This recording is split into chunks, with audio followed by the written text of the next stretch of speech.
I'm super excited for this podcast today because thinking back, to my childhood and to what I remember about characters or, types of things that they did in terms of education to kind of show us what recycling really is, what environmental impact that we can have as we grow older. Today we're talking about Oscar the Grouch, who is going to appear on some new garbage trucks here in New York City in a new campaign with Action Carton Environmental Services.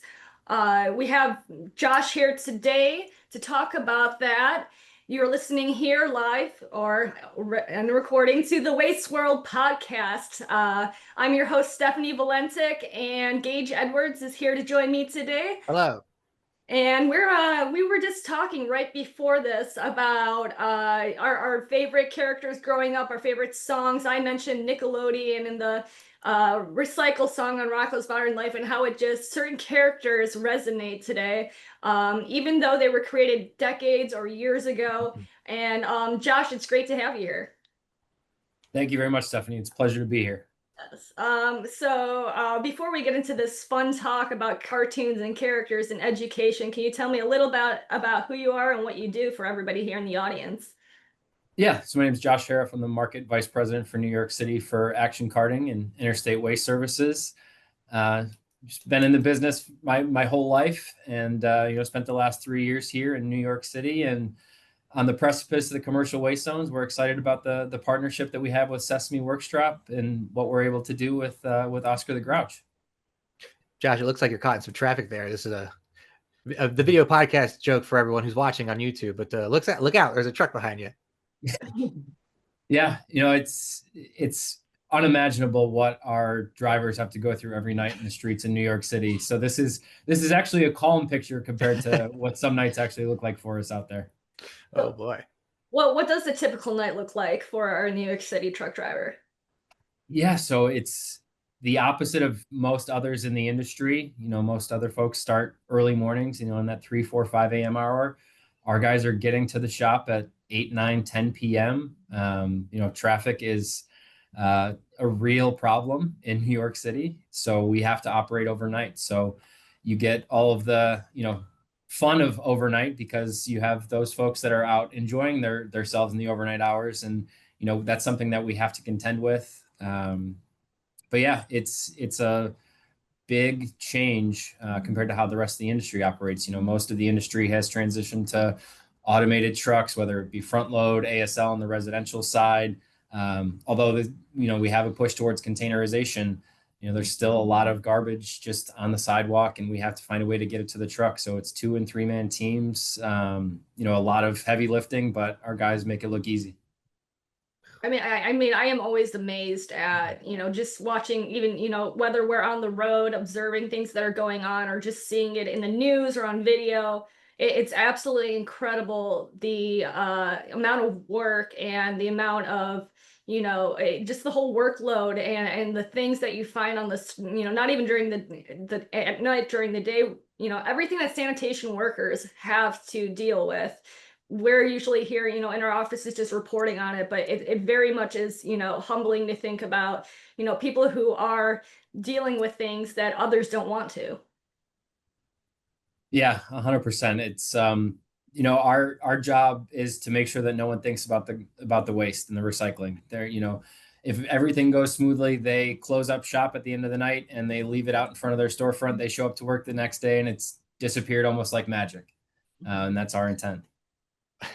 It's almost like I'm just thinking about cartoon characters, like a Batman taking care of a criminal, like, oh, yep, he was bothering us while we were sleeping and gone before we're up. So cool. We're not worried about it. We're taken care of because we have good crews working on it.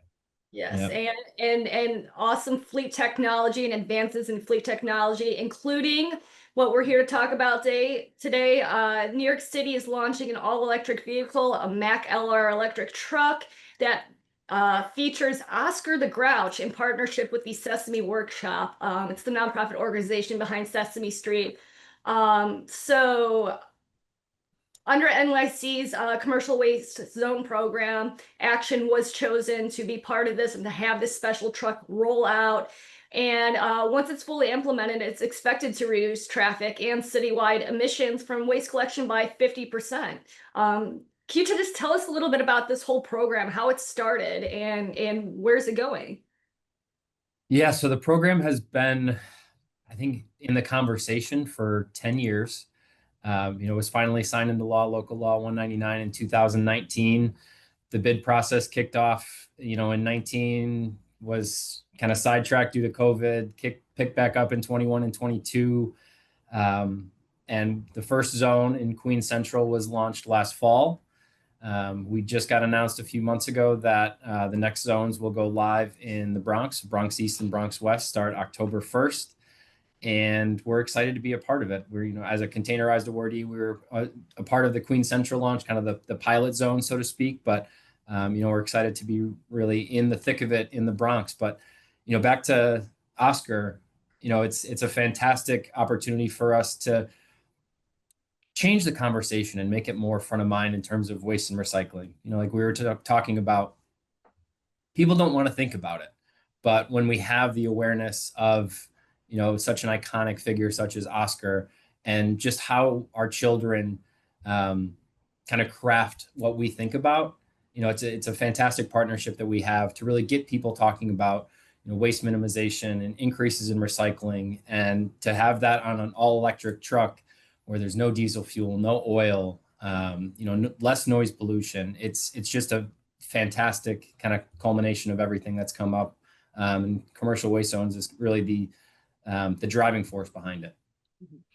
Is there a more perfect character to be on a truck than Oscar the Grouch? I can't think of one. I'm racking my head. I'm like, what other characters would be so synonymous with the industry? Oscar's got to be the one, right?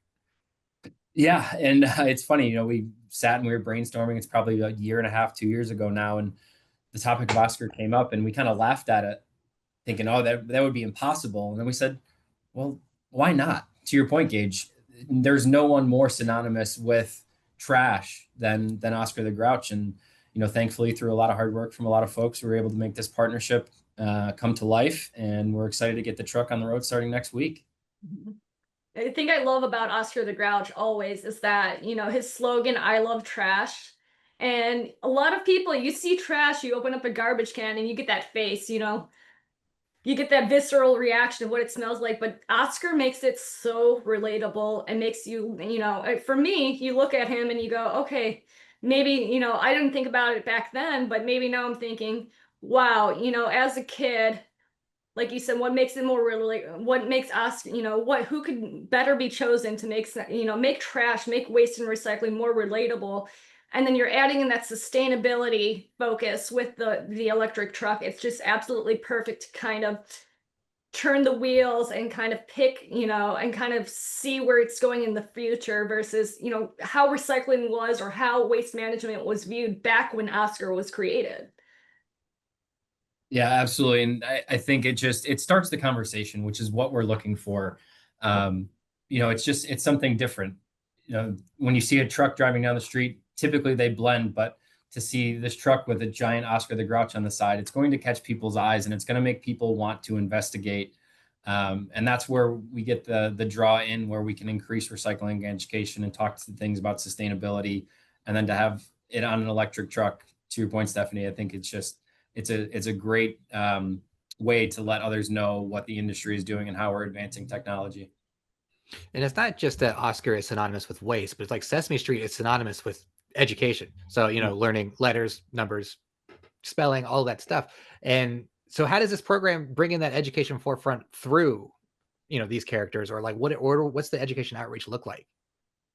So it's a big component of the commercial waste zones is really customer outreach. As part of our bid response, we had to talk about things we were going to do in marketing, things we were going to do in terms of customer outreach, recycling education. At that time, we weren't even thinking about Oscar the Grouch, but recycling education has always been at the forefront of what we do. We were the first in the city to introduce organics recycling some 20 years ago. We have a MRF in the Bronx that, was kind of state of the art at the time when it was built in 2013. So educating the public on what's recyclable and what isn't, because now we hear about wish cycling and diversion rates are kind of a buzzword and those kind of things, but when you can talk to people about what is actually recyclable and why, how to set out recycling, how to make it more easily collectible, what the end markets look like. I think there's a lot of myths about recycling that happen just in the media in general. So to have the folks that are actually doing it be able to tell the truth about the topic, I think that's really where we're going to be able to get traction. Yeah, there definitely are a lot of myths about waste and recycling, and a lot of, and not even that, just conflation of data and things that, just general, people don't know the process. People have never been on a landfill or in a facility. Kind of where, we're really talking about how this connects the industry with, customers, or with people, with residents. Where have you seen it? You mentioned the state-of-the-art MRF opened in the Bronx in 2013. How have you kind of seen it evolve? How do you kind of the awareness of people to be more open to learning about the industry? Yeah, so I think there's probably been a few things that I've seen that have evolved. One, policy helps shape behavior. So obviously there can be a financial impact, but when there's the intersection of government and industry, and I think New York City is leading the way in terms of policy in place. There are laws in New York City where businesses have to recycle. So I think that really helps. But I think that's really where we come in is, the law may say you have to recycle, but then the customer says how. There's no, what do I do next? Okay, I want to recycle. I want to do the right thing. I want to be compliant, but I don't know how to do that. So between our sales team, our customer service, our marketing, website, everything, we've really seen customers want to lean in and do the right thing. So they're getting us on site. We're looking through the waste stream. We're telling them what's recyclable, how. So I think just that awareness that was generated through policy, but then that's really helped change behavior. I don't, just the whole, I've been to New York City a few times, and we put out stories about New York City, and just the vast, people picture New York City with sidewalks lined with garbage bags, and now we're seeing carting programs. We're seeing, changes, like you said, policy with composting. Where do you see, with the addition of this education, bringing back lovable characters that really demonstrate the commitment to waste and recycling and its to sustainable practices? Where do you see it going in the future? Especially, like you said, New York City is just so big, and there's so many different things going on right now. Yeah, so I think going back to commercial waste zones, that was one of the things about the program that really made us interested. Obviously, we're here, we've been here, we're going to continue to be here, but there's a financial benefit to the customer. There's discount rates versus trash for recycling and for organics. So that financial kind of hook, so to speak, really draws people in, because why wouldn't a customer want to save money? But then the environmental impact that comes along with it, obviously is the real benefit, because if we can reduce the amount going to landfill, if we can increase diversion rates, increase recycling, it's a win for really everybody involved. In environmental input impacts, have we talked that the truck is electric and some of the things that's going on with it? Yeah. So go ahead. No, I was saying, yeah, I did mention it, but I know you have a lot more to say, Josh. Yeah, it is 100% electric, purchased through Mac, 100% battery operated. So no diesel fuel, no motor oil. So just that zero fossil fuel dependency is a fantastic evolution in technology. I remember hearing about EV 10 years ago and 5 years ago, and I think the kind of talk track at the time was, this is never going to happen. Garbage trucks are too big, they require too much power. This is something that our children's generation is going to be able to benefit from, but not ours. So through a lot of partnerships within the industry, the technology has continued to advance quickly. And, where we're at today is we can have an electric truck that can operate the same as a diesel, just with significant environmental benefit. And, you mentioned New York City and just the amount of people and how big it is. Noise is a big deal in New York City. So to have a truck that doesn't have that level of noise pollution as a typical diesel, as somebody that's kind of grown up in this, and I'm sure you guys can attest, you can hear the garbage truck before you see the garbage truck. Well, with the benefits of the EV, you don't hear it. We took it out the other day, and normally when the truck's coming back to the yard, to look and that it's there. Well, now the truck comes back, and you don't hear it coming a block away before you see it. Yeah, that was one point I was going to add, is the noise pollution in New York. New York probably could use less noise. So this is, in the right direction from there. But, all new truck, advanced safety features for the drivers who are dealing with a busy city anyway. I think this is a true way forward. And we see that at Waste Expo a lot with these new trucks, with the advancements they have, that they're happening faster than we can keep up with ourselves. Yeah. And I mean, with what we have in the cab now, we have AI in the cab. So, if you think if you're just going to turn up the air conditioning, we just came off a very hot week, or you're going to change the radio station, you're taking your eyes off the road. And if you're traveling at, 50 miles an hour, you're traveling 60 plus feet for every second your eyes are off the road. Well, with the advancements in technology, we have AI where it'll warn the driver and say, hey, inattentive, and it'll get them alerted back to it. That's not through any human intervention. That's not something that has to happen when they get back to the shop at the end of the day. That's technology that we have in place that helps make them better and safer. It's really impressive.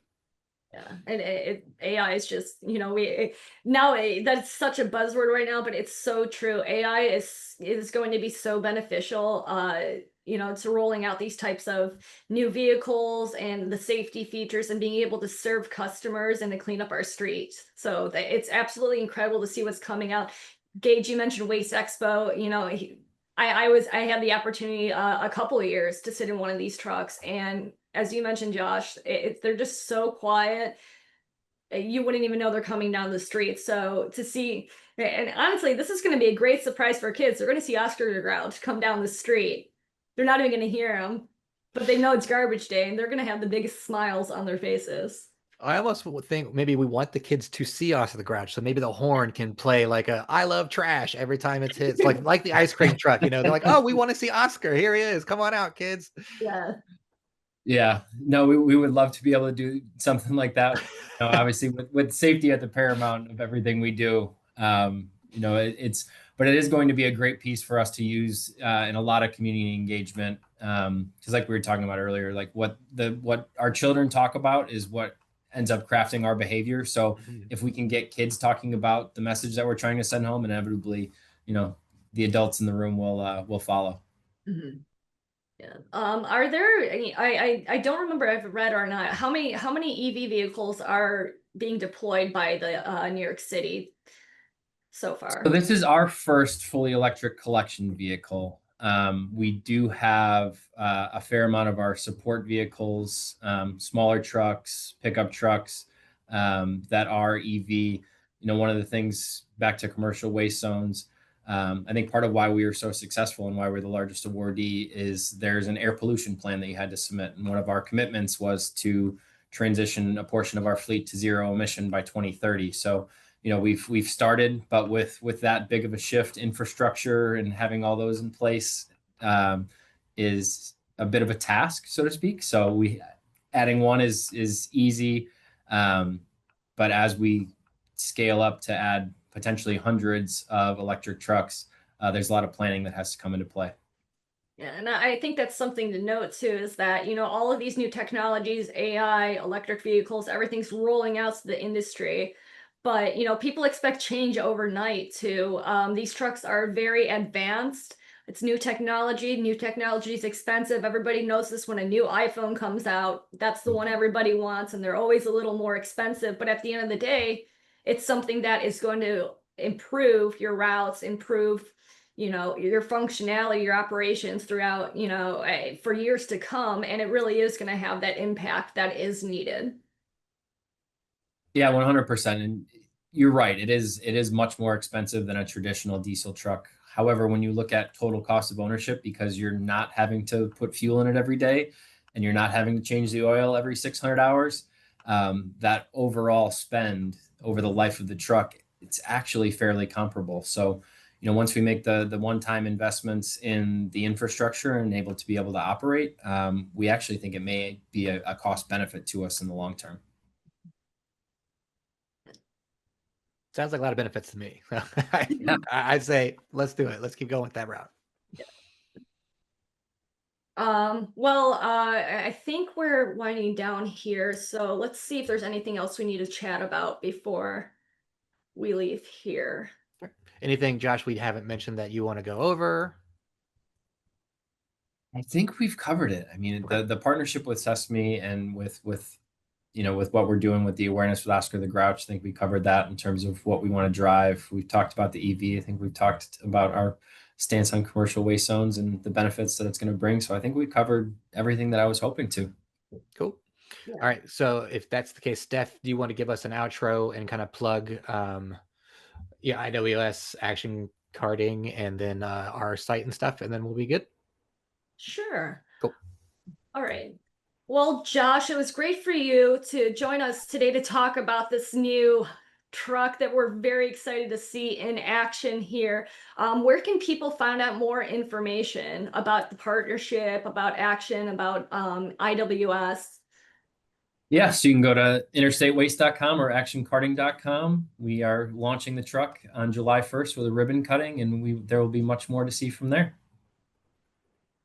Oh man, I wish we could be there. That'd be so fun to do. Yeah, come on out.